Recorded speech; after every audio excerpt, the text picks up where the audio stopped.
What happens when the world you've spent 10 years building, the friends you've made, and the powers you've mastered are scheduled to be deleted in 5 minutes? Most people would take a final screenshot, say their tearful goodbyes, and log out before the screen turns black.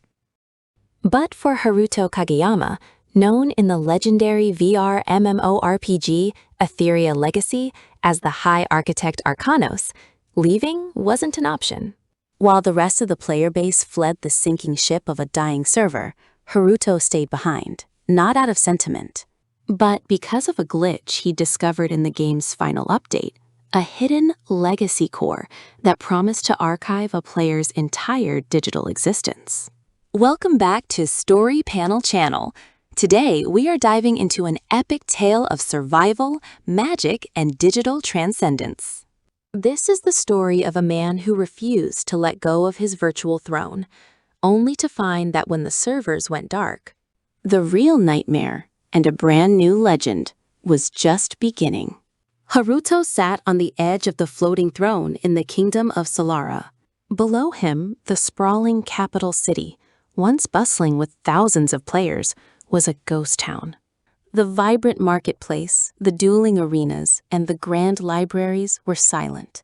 The only sound was the rhythmic ticking of the countdown timer floating in the center of his vision.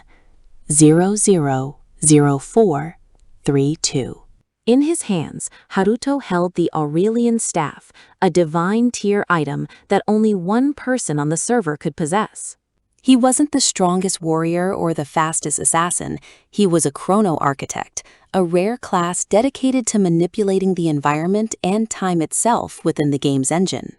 He had spent years learning the code of Etheria, finding exploits and building the most impenetrable fortress in the game's history. "Is this really it?" Haruto whispered, his voice echoing in the empty throne room. He opened his friend list. Every single name was grayed out. His guildmates, his rivals, even his digital spouse, everyone had logged off to face their real-world lives. Haruto, however, had nothing waiting for him back in the real world. His life in Tokyo was a cycle of dead-end desk jobs and a lonely apartment. In Etheria, he was a god. In reality, he was a ghost. As the timer hit the 1-minute mark, a global announcement flashed across the sky in burning gold letters. Thank you for 10 wonderful years in Etheria Legacy. The servers will now shut down for permanent maintenance. We hope to see you in our next project. Haruto didn't flinch. Instead, he opened his secret developer console, a tool he'd spent 3 years crafting through illicit data mining. He began typing at a speed that would baffle a professional programmer. He wasn't trying to stop the shutdown. He was trying to anchor his consciousness to the legacy core. It was a theoretical suicide mission. If it failed, the neural link would fry his brain. If it worked, well, he didn't know what would happen. 10, 9, 8. The world began to pixelate. The majestic marble pillars of his throne room started to dissolve into white light. 7, 6, 5. Haruto felt a sharp pain in his temples. His heart rate, monitored by the VR headgear, spiked to dangerous levels. 4, 3, 2, initiate archive, Haruto screamed, hitting the final command. 1, 0. Total darkness. Silence followed. It wasn't the silence of an empty room, but the absolute silence of a vacuum. Haruto expected to feel the heavy weight of his VR headset, the smell of his cramped apartment, or the glare of his monitor. But instead, he felt nothing. No, that wasn't right. He felt cold, and then he felt the smell of damp earth and ozone. His eyes snapped open. He wasn't in his apartment. He was still sitting on his throne, but it was different. The floating throne of Solara was no longer floating in a digital sky of programmed clouds. It was perched on the edge of a jagged, terrifying cliffside, overlooking a vast, dark forest he didn't recognize. The throne itself, once pristine gold, was now weathered, covered in creeping vines and moss, as if centuries had passed in the blink of an eye. Haruto tried to stand, but his legs felt heavy, not because of lag, but because of actual weight. He looked down at his hands. They weren't the pale, thin hands of a shut-in gamer. They were the tanned, scarred, and powerful hands of Arcanos, clad in the midnight silk robes of the Chrono Architect. "System?" he croaked. His voice sounded deeper, resonant with a power that vibrated in his chest. No response. The UI, user interface, was gone. No health bar, no mana pool, no minimap. Panic began to rise in his throat. In the game, he was invincible because he knew the numbers. Without the numbers, he was just a man in a costume in a strange land. Suddenly, a sharp chime rang out in his head, a sound he knew all too well. It was the notification sound for a completed quest. Notice: migration successful. Legacy core integrated with the world's soul. Current status: the last sovereign. A holographic screen flickered into existence before him. It was translucent, much more high definition than the old game UI. It listed his stats, but they were no longer in thousands or millions. They were represented by ancient runes that he somehow understood instinctively. "I'm still Arcanos," he breathed, a manic laugh bubbling up.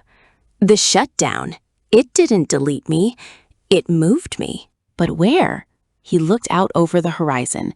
In the distance, he saw a dragon, not the scripted, predictable dragons of Etheria, but a terrifying beast of scales and fire that let out a roar so loud it shook the very foundation of the cliffside.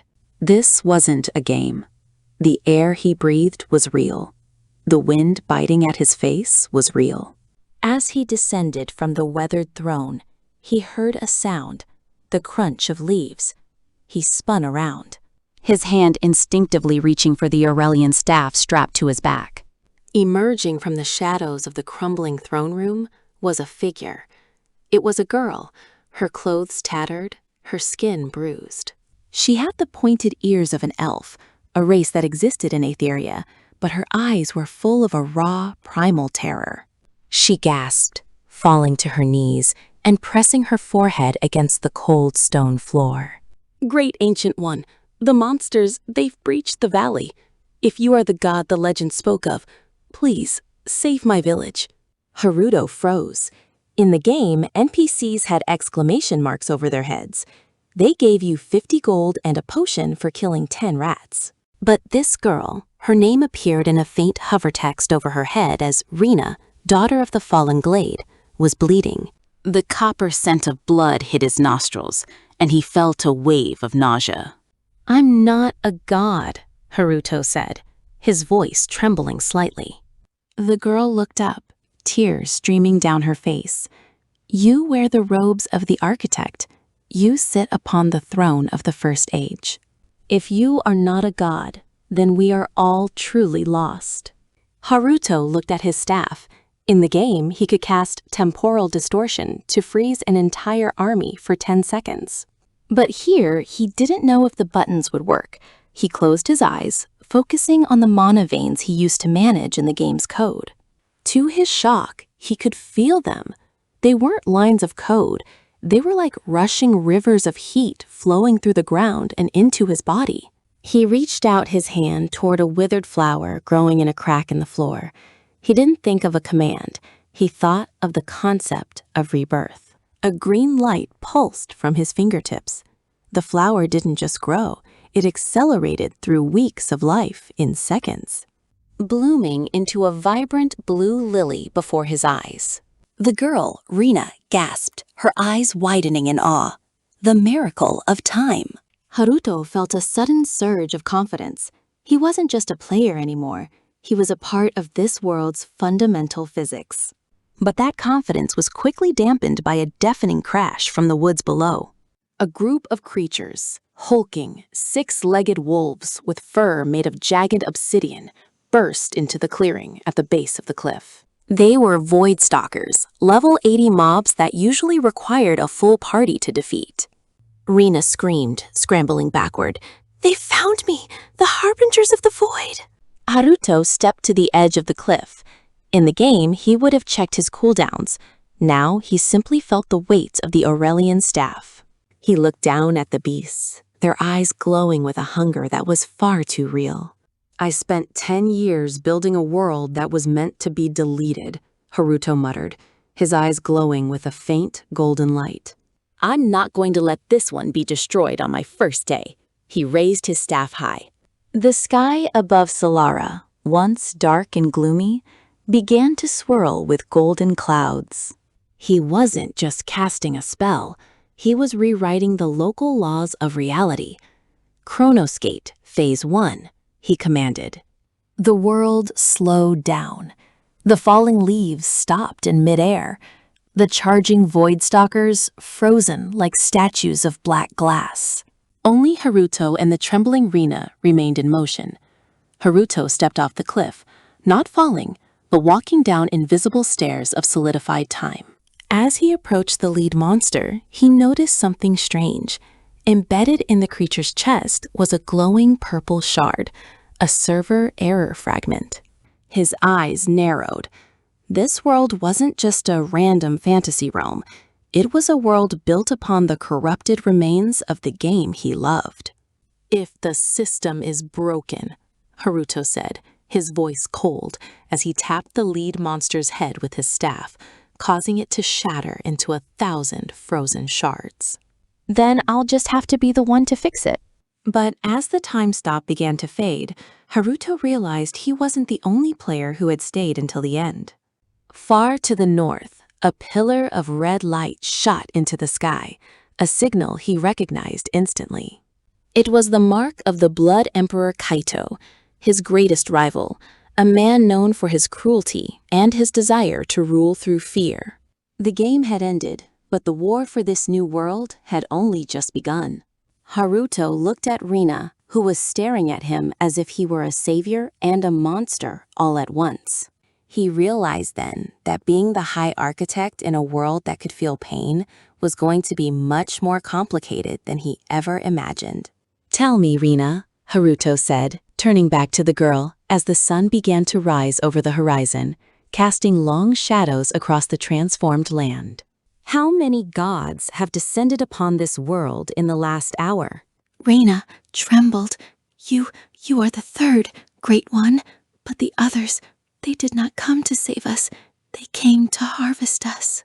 Haruto's grip on his staff tightened. The migration wasn't a fluke, it was a culling. And if he wanted to survive and keep his humanity, he would have to use his knowledge of the game to defeat the very people he used to call his peers. This was no longer a recap of a digital journey. This was the first day of a new era. And as the sun hit the spire of Solara, Haruto Kageyama realized that the logout button was the best thing he ever lost. Stay tuned as we continue this journey on Story Panel Channel. The world of Etheria is no longer a playground, it's a battlefield, and the architect has just laid the first stone. The dust from the shattering of the logout screen hadn't even settled before Haruto Kageyama realized that the physics of Etheria had fundamentally shifted. In the old world, a blade through the chest meant a flickering red bar and a trip back to the nearest save point.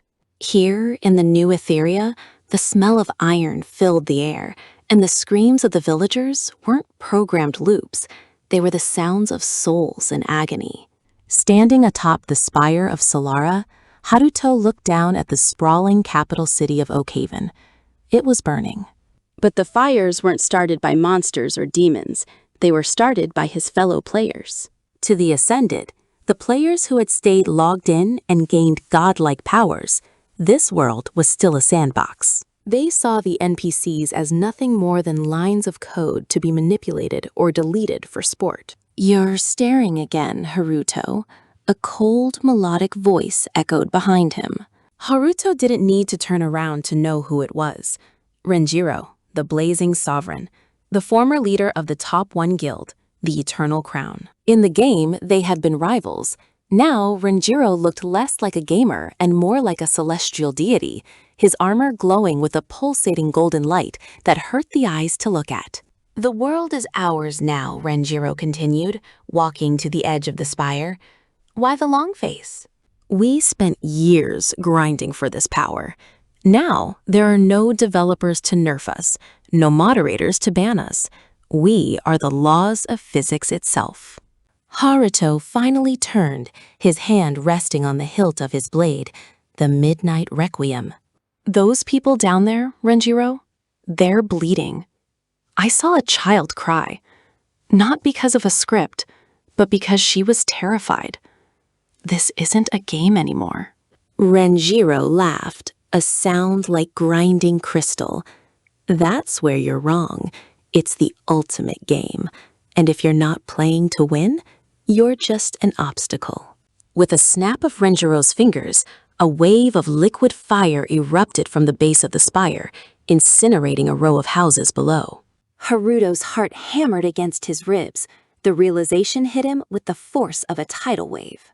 If he didn't act, the architect wouldn't just reshape the world, he would erase the humanity within it. Haruto drew his blade. The dark steel didn't glow like Renjiro's, it seemed to drink the light around it. I'm not here to win, Renjiro. I'm here to shut you down. The battle that followed was unlike any boss fight Haruto had ever experienced. There were no health bars floating in the air. Every strike felt heavy. When Renjiro's flames licked Haruto's arm, he felt the searing heat, the blistering of skin, and the raw, agonizing reality of pain. He used his unique ability, the shadow step, not as a teleportation mechanic, but as a manipulation of the very fabric of the world's shadows. He moved like ink through water, dodging pillars of fire that turned the stone of the spire into glass. Renjiro was fast, but he was arrogant. He still fought like he had a UI to guide him. Haruto, however, had spent the last few hours unlearning the game. He wasn't pressing buttons, he was expressing his will. "You're lagging, Renjiro," Haruto shouted, his voice echoing with a spectral resonance. With the final, desperate surge of energy, Haruto channeled the glitch he had discovered, a remnant of the server's collapse. He didn't just strike Renjiro, he struck the coordinates Renjiro occupied. The space between them fractured. A jagged line of void energy tore through the golden armor, sending the sovereign tumbling from the heights of the spire. As Renjiro fell, screaming not in rage, but in genuine mortal terror, Haruto collapsed to one knee. He was exhausted. His mana pool, or what used to be a mana pool, felt like a dry well. But as he looked down at the city, the fires began to die down. The other players, seeing their leader fall, retreated into the shadows of the outskirts, realizing that in this new world, they were no longer invincible. But the victory was hollow. Haruto looked at his trembling hands. He had survived the shutdown, but at a cost. He was no longer the person who had sat in a dark room with a VR headset. He was something else. A guardian? A monster? A glitch in the system? He walked to the edge and looked toward the horizon. Beyond the mountains of Aetheria, he could see the sky flickering. The architect was still out there, weaving the final layers of this new reality. The game hadn't ended. It had simply evolved into its final, most dangerous form. Haruto knew his journey was far from over. There were other gods to topple, other players who needed to be reminded of what it meant to be human, and a world that needed to be rebuilt from the wreckage of its own digital apocalypse. He looked at his sword one last time before sheathing it. The sun began to set, casting long, purple shadows across the land. For the first time in years, Haruto didn't look for a save and exit button. He simply breathed in the cool evening air, feeling the wind on his face. This was his life now. No respawns, no second chances, just the path ahead. "Welcome to the new world," he whispered to the wind. "Let's see if we can make it worth living in." And so, the legend of the unlogged king began. While others sought to rule Aetheria, Haruto Kageyama sought to save it from its own creators. The spire of Solara stood as a silent witness to the dawn of a new era, an era where the line between player and person had vanished forever. The architect's game was just beginning, but Haruto was no longer playing by the rules. He was the anomaly, he was the survivor, and he was just getting started. Thank you for joining us on this epic journey through the digital ruins of Etheria. The story of Haruto Kageyama is a reminder that sometimes the greatest adventures begin exactly where we thought they ended. If you enjoyed this reimagined tale of the game server shutdown, but I didn't log out, make sure to show us some love. We put a lot of heart into crafting these unique narratives, and your support means the world to us. If you want to see more high-stakes manga, manhwa, and manhua-style recaps with a fresh twist, you know what to do. Smash that like button if you think Haruto can take down the architect. Leave a comment below telling us what you would do if you were trapped in your favorite game after the servers went dark. And most importantly, subscribe to Story Panel channel and hit that notification bell so you never miss a single chapter of our stories. This is Story Panel channel, signing off. Keep your blades sharp and your spirits high. We'll see you in the next adventure. Stay legendary.